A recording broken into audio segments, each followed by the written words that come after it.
everybody, this is Maecrochet, and today I'm going to be showing you how to seam our projects together, especially this method that looks very seamless. So I've joined my granny squares.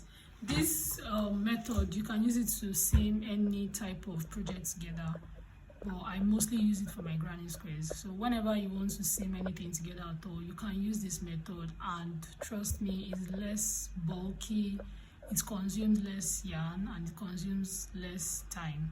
So let's get into it. First, we need our seaming needle, and then we need some yarn, and of course our scissors. So make sure your project is on the right side. For me, this is my right side. Your two patches that you are trying to sew together, make sure they're on the right side. So this is the inner side and this is the outer, which is the right side. So we will get some yarn like that. Don't make sure your yarn is not too long, so that when you are seaming together you don't tangle it. So we will pass our yarn into our seaming needle like so, then we leave a little tail, and I always like to tie 2 knots. That's 1 and then 2. So when we do this, we make sure our yarn is not tangled anywhere, we don't have any knots anywhere. We keep it as smooth as possible like that. Then we get our sides that we're about to work on, and we'll start our work. So make sure whatever stitch you are starting with, you are going to pick 2 loops from them each. So this is the first panel, and I'm going into 2 loops. So this is 1 loop, and then the second loop, so like that. Then you pick the other side also, and you go into 2 loops. This is 1 loop, and then the second loop. Pick the 2 of them up, and then you pass your needle through it like so. So you leave a little tail when you get to the end. Then you tie 2 knots. So when you tie these 2 knots, it means you've secured it. So what you do next is you go into your next stitch, but this time around you pick up just 1 loop, and then you go into the other panel and pick up just 1 loop. So you have 2 loops in total, which is your back loop from the panel facing you and your front loop from the other panel. Then you pass your yarn through it. So you go into the next stitch with your needle, you pick up the back loop, and then you pick up the front loop from the other panel. You go into the next one, pick up your back loop, and then you pick up your front loop from the next one. So you make sure as you walk, your tension is not too tight. So as you walk, if you feel like your tension is tight, just stretch it out like this. So when you pull, you know it will pull. So make sure you stretch it out like this.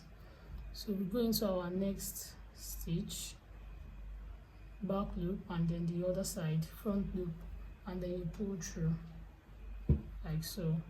So you walk again, back loop, and then front loop, and you pull through. So we'll keep doing this. We'll repeat the same thing into every stitch that you need to seam together till you get to the end of what you are seaming. So I like this method because it's less bulky. Like I said, you can see it, and it is seamless. So you pick your back loop and your front loop from the other side, and you pull through. So I'm going to be working all the way to the end here. Then I'll show you what to do when we have few stitches left. So don't forget back loop from one panel, front loop from the other panel, and then you pull through your yarn. Make sure your tension is not too tight. You should always release it. So like that.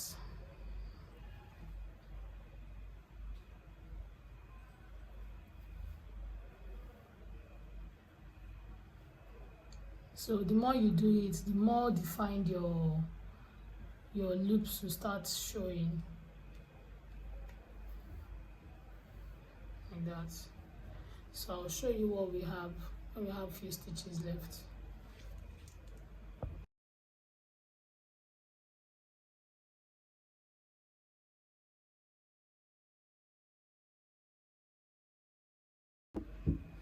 So I have seamed from here all the way, and this is what it looks like. So I have just few stitches left, about 5, and I'll do this so that you guys can see again. Don't forget your back loop from the first panel and your front loop from the second panel. So like so, back and front loop from the other side. So I'm at the end of the row, and don't forget to release the tension too, like I said.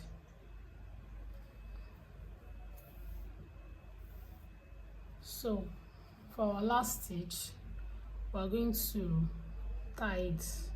So make sure you pick your 2 loops from one side, then 2 loops for the other side, then you insert your needle, then you yarn over your needle like that. Please ignore this. Then you pull through. So that's your first tie.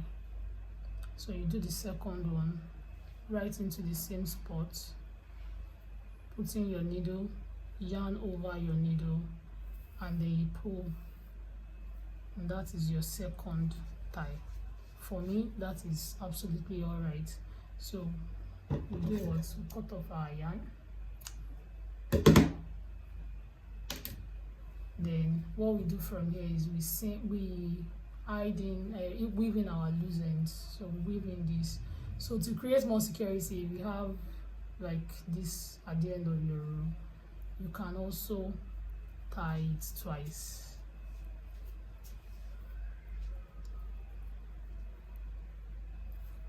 So but if you don't have it, that's your 2 knots that you did is fine. So we just weave in the loose ends, and this is what I have. You can see how seamless and less bulky it is. So this is how I seam my projects together. So you can use this to seam other projects, not only granny square, and it is neat, it is very fast. So please use this for all your projects if you can. And this is to reply my previous granny square dress video, so make sure you watch that, and if you need to seam the granny squares together, make sure you come watch this video. So make sure you subscribe and share. Thank you for watching. Bye.